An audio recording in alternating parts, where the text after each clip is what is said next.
Well, it's nice that you're here and your introduction lecture series, and we're going to be entering into the Airway Management Introduction Lecture Series.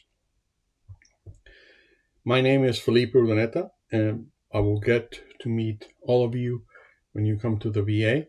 And what's more rewarding is I will get to see you evolved from the moment you first start until you basically ready to leave right before graduation. And so that's one of the most rewarding things that as an educator I can see.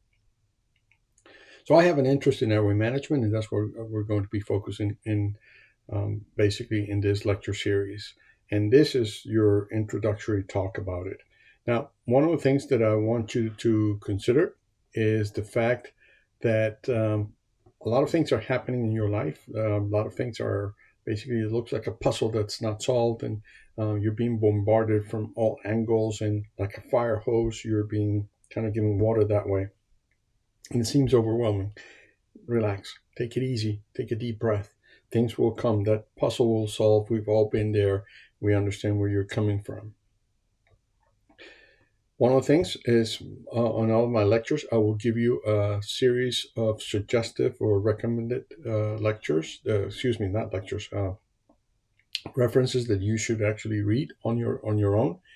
What I'll recommend is that you basically take a picture of this QR code, download the references that I tell you. Some of the articles will interest you, and then basically go to the library, electronic library, of course, and download them and read about them. So you can pause my lectures and then read the article and then continue looking at my lecture afterwards. The other thing is that right now, perhaps everything will seem to be too new. You have the chance basically to look at these lectures in the future, and that will give you, after you've read a little bit more, and hopefully there will become um, things will become clearer and things will make more sense back then. I do have to say that I have no conflict of interest. I have no commercial ties, but I do have some ties with some companies. I'm from the advisory board of Bayer, and I'm a consultant also for Medtronic. But like I said, pure, basically being a speaker advisory, a speaker bureau, and advisory, no commercial interest whatsoever. And I consider the fact that I'm interested in airway management because it's basically the quintessential safety topic that we can speak of. And it's basically the fact that we can try to contain the risk, but we can never completely avoid it. Risk is unavoidable in this field, and anesthesia in general, but particularly in airway management. If you think about it, if you're taking care of any of these patients, these are the world breath record holders, and basically they can hold their breath for 20 minutes or so. But this is not our patients. Our patients basically are extremely sick. Some these are quicker than 24 seconds for that matter. And that's why we need to act promptly and swiftly and assure that we're going to be able to solve the puzzles that the airway management actually provides us. If you do a Google search and search the term difficult airway, what you will find is a bunch of law firms talking about the disaster cases they've represented and the monetary awards they've gotten for the patients and their families. Usually it's their families because unfortunately a lot of the mishaps in airway management end up with a fatality. And this is how we end up. Now, I'm going to present a case to you nowadays that basically encapsulates exactly the problems that we have in airway management. This is a case that has basically resonated around the world. And it happened a long time ago and it still resonates today. And it will illustrate some of the problems that we deal with when we're facing airway management. I'll see you on the other end.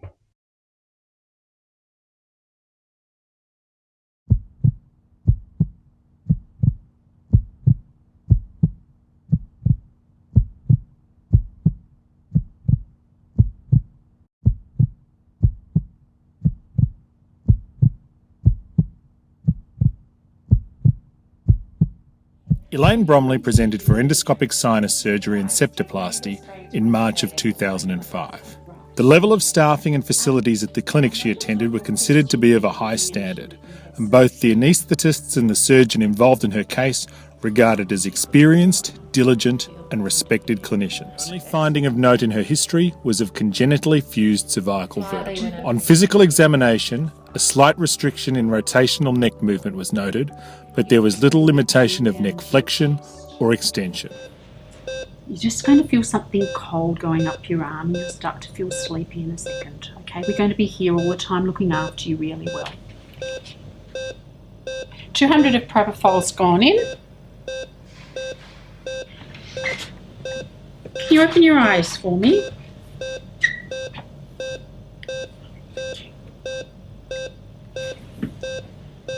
Just hold the jaw down. Oh, it's hard to...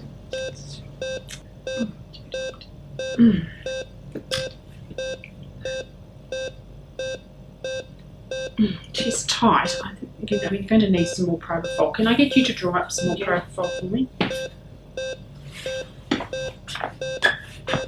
Holding up. Still not getting this in.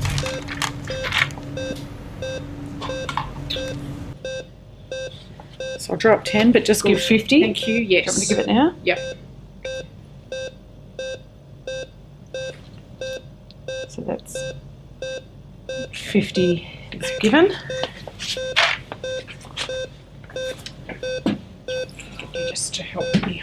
Yeah, hold open. No,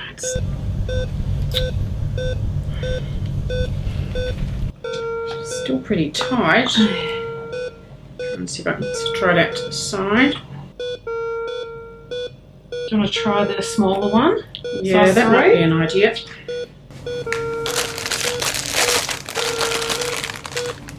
Yeah, thank you. Try again with it, holding a jaw down. Still difficult to get in. I'll try it upside down.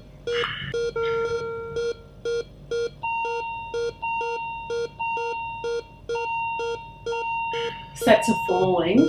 Okay, let's go to face mask ventilation. The bag, please. Thank you.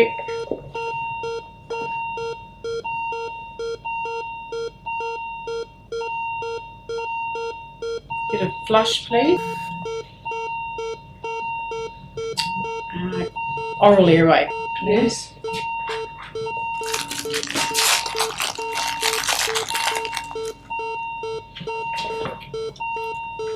Hold the jaw down again for me, still tight.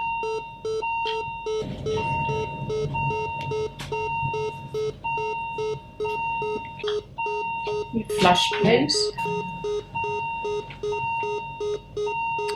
Got no rise and fall of the chest. No.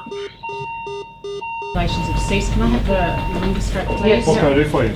Unanticipated difficult airway, and I've already had a guy trying to get a laryngeal mask and also face mask ventilated unsuccessfully. She's had 100 of sucks and she's also had...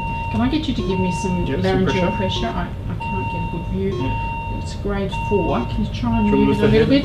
Yeah, lift the head might help as well. No, that's not helping. Can you lift it up a bit more? She's still bradycardic. Yeah. No, I'm not seeing... That's not... No, I'm still not seeing anything. It's still a grade 4 view. No, it's not helping. And I'm going to have to come out. Yeah, I will need some suction. Yeah. Do you want me to have a look? Yeah, you have a look. Right. Can I get a Mac 4? Yep.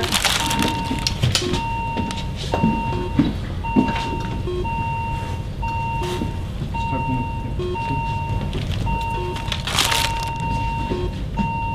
Do you want oxygen or suction on that? oxygen. Which one over the head? I can't see anything. No, this is no good. There's blood everywhere. I can't see anything. There we go. Alright. Oh, we haven't got your rigid scope. That's right, stick me as normal. Can you hold it? No.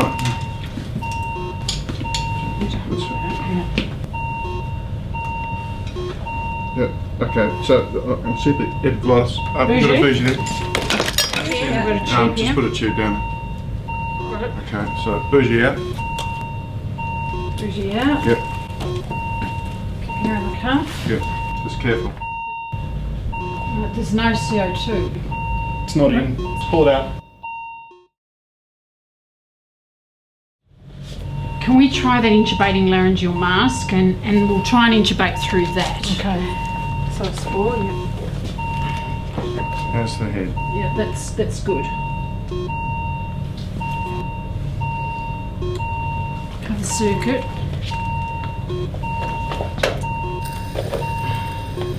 We've got CO2 this time. Not yet. There's a little bit. There. A little bit. Got some CO2. We've got CO2. Sats are coming up. 60%, 70%. Heading up to 80 now.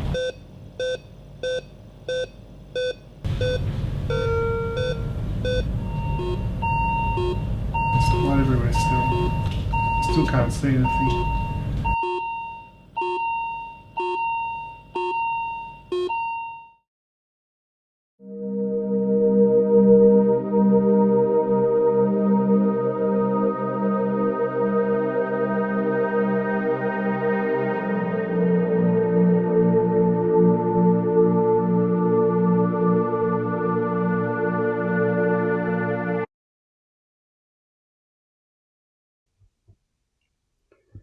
So I cannot tell you how many times I watch this clip and always feels uncomfortable, always concerning.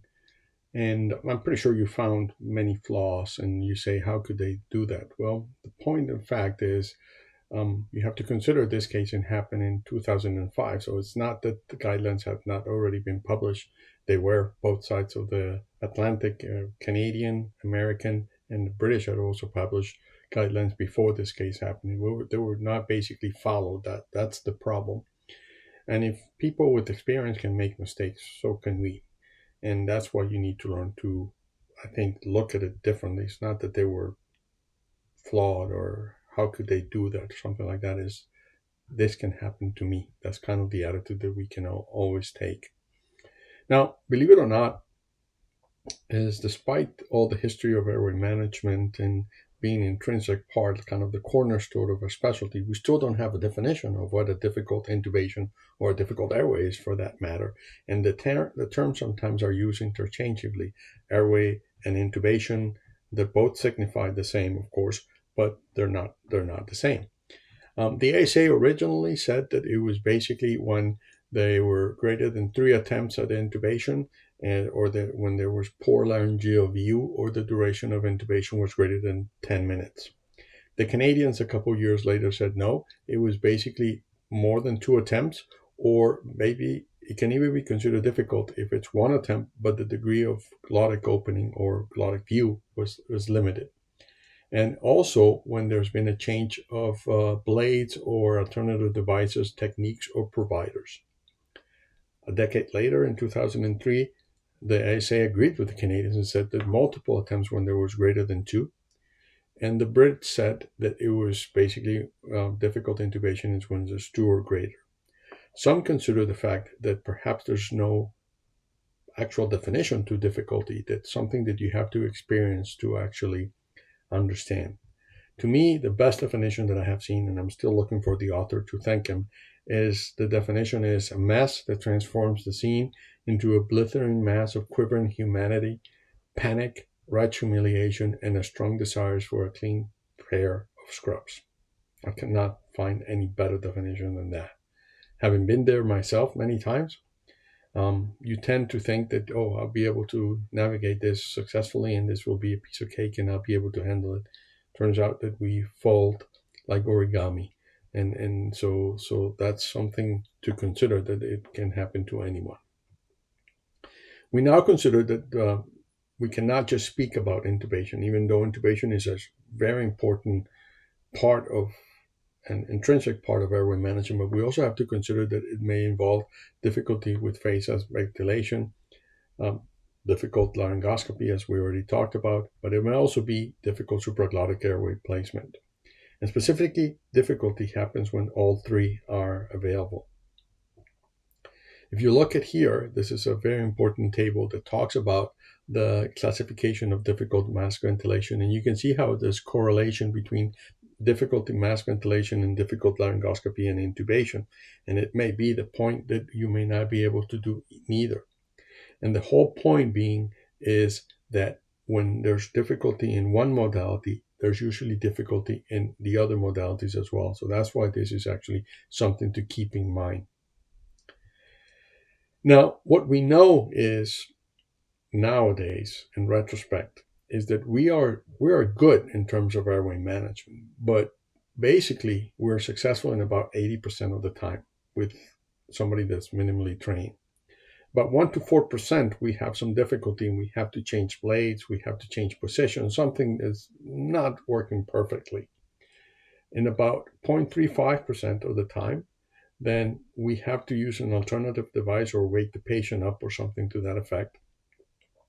And in less than 0.02% of the time, we deal with some fatality or some basically impossibility of intubation that leads to irreversible brain damage or death. Now, fortunately, it is rare, but it happens. And if you look at the number of cases we do, this becomes numerically important to consider. Now, there are two main sources of knowledge for airway management. One is from the ASA, and specifically what the contribution of the closed claims analysis. You guys have access to these articles in your reading list that I gave you already. And what we can tell is that looking at the data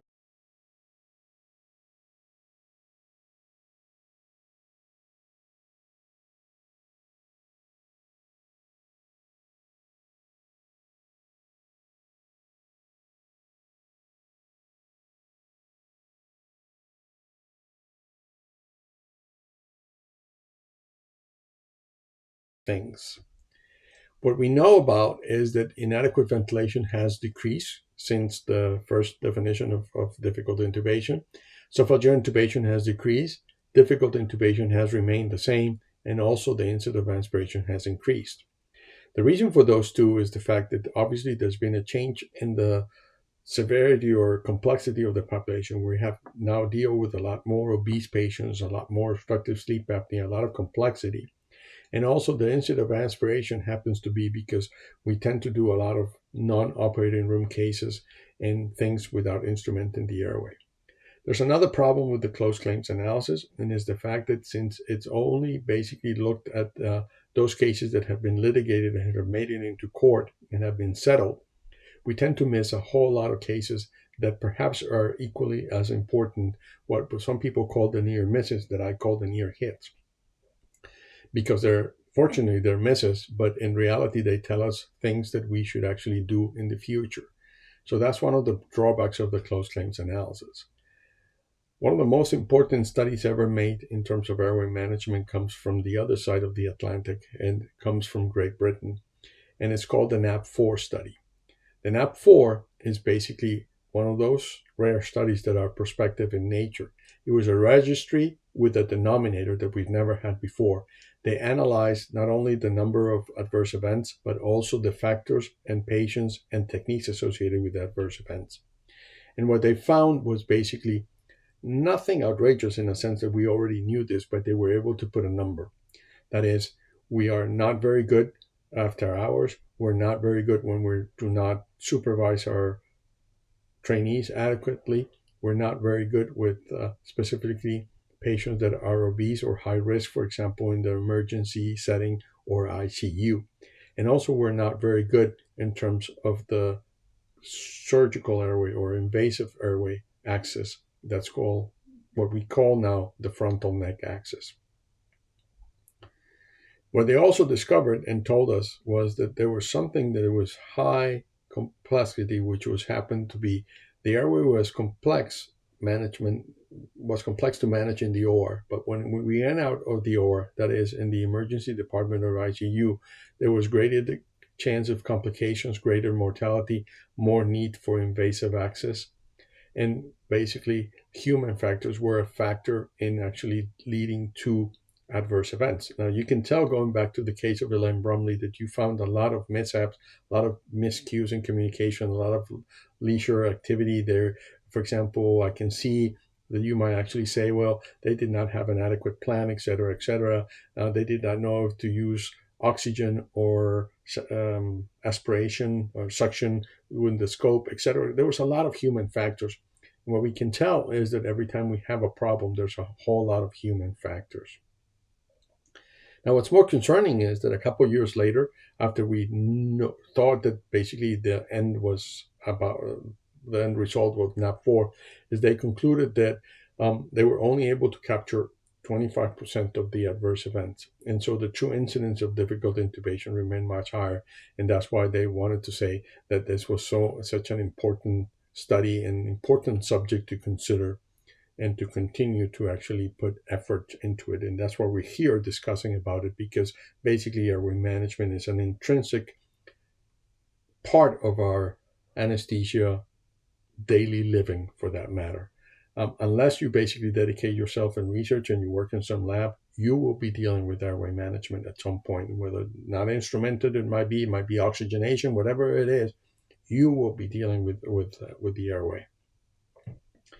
Let's stop here about that, because you're going to do a lot of reading on your own, which I think is very important. I want to end up here. Many of you perhaps play sports or have unique skills that have developed or you put a lot of effort to it. You're here is because you put a lot of effort to get here. If you think about it, it's been described that learning has 4 stages. It's basically, we go into stage 1, which is we don't know that we don't know. That's the unconscious incompetence. We don't know that we don't know a specific skill. Let's talk about intubation for that matter. We start to work at it and we become basically aware of the things that we need to be making, but we're still not good at it. So we're now consciously incompetent.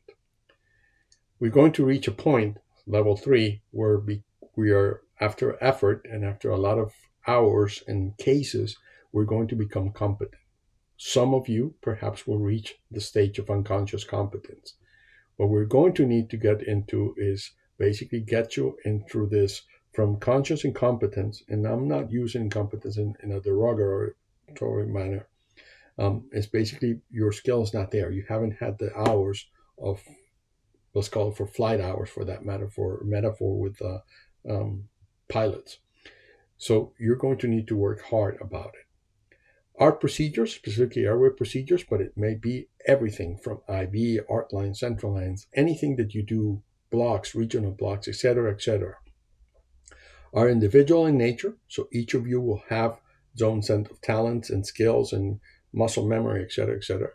They do require dexterity, and they basically are physically demanding. The airway is physically demanding, so you're going to work hard at it. But I guarantee you start putting your effort to it, you'll start getting better as time goes on. What do we know about, for example, the skill of laryngoscopy? Well, there's been 2 major studies that have been published. One of them says that you need, in order to reach 90% degree of confidence or competence, you need about 90 procedures in order to reach that. About a decade later, the same kind of pattern of study said that 90 was too much, that you only need 47.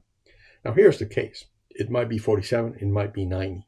The whole point is some of you will have more degree of competence than others. The whole point is at the end of your curve, and this will take you about 6 months, you will reach a level of competence that you never had before. But remember, there's a problem as well. And that was in an era, those studies were done in an era where there was few kind of procedures that we used to do. There was only fiber optic scope. Perhaps there were not supraglottic devices. There was no video laryngoscopy. And of course, there was only basically 2, fiber optic scope and direct laryngoscopy. Now you need to consider that you need to develop competence in all these other things. And speaking of video laryngoscopy, even though we tend to think of that all of them are the same, they are not. So basically you will get exposed to different, and you will have to develop your own learning curve. It takes about, on an average, to become very good at it, to use it about 10 to 20 times before you get really comfortable with it and you can use it in all patients. I always say that it's more important to know when a device is not good for what specific circumstances. There are some, for example, where you cannot introduce suction, so therefore they're not good in soiled airways, etc. You will learn the intrinsic things about each of the devices that you use. Remember, you also have to learn about non-invasive ventilation, and we now have modalities of CPAP, nasal pressure, positive pressure, and high-flow nasal oxygen that you also need to learn. So the bottom line is that this is going to be kind of a road that we all have to take. I'm here to guide you, hopefully, and I'm here to take you through it. I've been there. I'm in the middle of this road as we speak, but there's going to be times when things don't go well, and that's acceptable. That's part of learning. I'd like to welcome you to your future. I'm glad that you're here, and I thank you for your attention and look forward to seeing you grow. See you later. Bye-bye.